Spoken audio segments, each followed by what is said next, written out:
Umabot sa spilling level ang Lamesa Dam, kasunod ng magdamag na pag-ulan na dulot ng habagat. Apektado na rin ng pag-apaw ng Lamesa Dam ang Tulyahan River na ngayon lamang ulit na puno kahit pa noong Bagyong Karina at habagat. Handa namang lumikas ang mga residente na nakatira malapit sa dam sakaling lumala pa ang sitwasyon. Yan ang ulat ni Benji Durango. Kasya ba ako dyan? Sa ilalim ng tulay ng Barangay North Fairview, Quezon City, nakilala ko si Aling Vilma Babor. Dito ka nakatira? Tulay ang kanyang bubungan, malalim na ilog ang kanyang harapan. Sa 1 metrong lapad na riprap, ito na ang kanyang tulugan at kainan na nagsisilbi nilang tahanan. Ilang bahay yan? Dalawa. Nasaan yung sayo? Dito. Kahit nabigyan na siya ng pabahay sa Montalban, Rizal, ipinagpalit niya ito sa pagkakangkong sa Tulyahan River. Komportable ka ba rito? Okay ka lang ba? Mas okay naman po dito kasi ang tibay naman po. Pag lumaki naman po tubig, pag halimbawa hanggang dyan na, dililikas na ako. Sa loob ng 7 taon niyang paninirahan sa ilalim ng tulay, alam na niya ang galaw ng ilog. Ngayong araw, bahagyang tumaas at rumagasa ang tubig matapos ang magdamag na ulan. Ang dahilan? Ito, umapaw ang Lamesa Dam.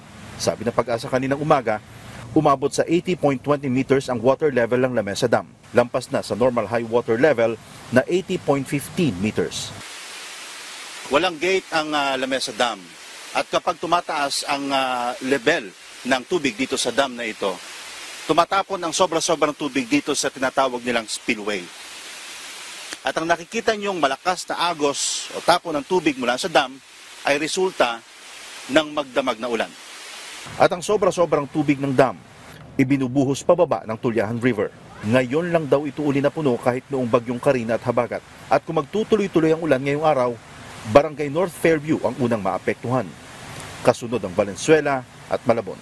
Hindi man sila binaha ngayong araw, inanod naman ng ilog ang hanap buhay ni Aling Vilma. Nagtatanim nga ako yan, inaanod na naman yung tanim ko kayo lumaki tubig. May nasagip naman siyang kangkong. Naibenta na niya sa halagang 100.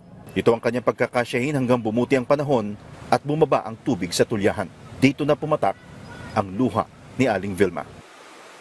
Siya at ang kanyang mga kapitbahay ang binabantayan ng LGU tuwing tumataas ang tubig sa ilog. Hindi pa nila kailangan lumikas ngayon. Tataliman naman sila sakaling mag-abiso na ang otoridad. Samantala, kinansela ng Malacanang kaninang alas 7 ng umaga ang klase sa lahat ng antas sa mga paaralan. Maging ang trabaho sa gobyerno sa buong NCR, dulot yan ng umiiral na habagat.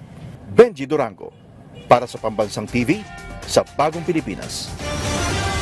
Sa pinakahuling update, sinabi ng Manila Water na tumigil na ang pag-apaw ng tubig sa dam bago mag-alas 3 ng hapon.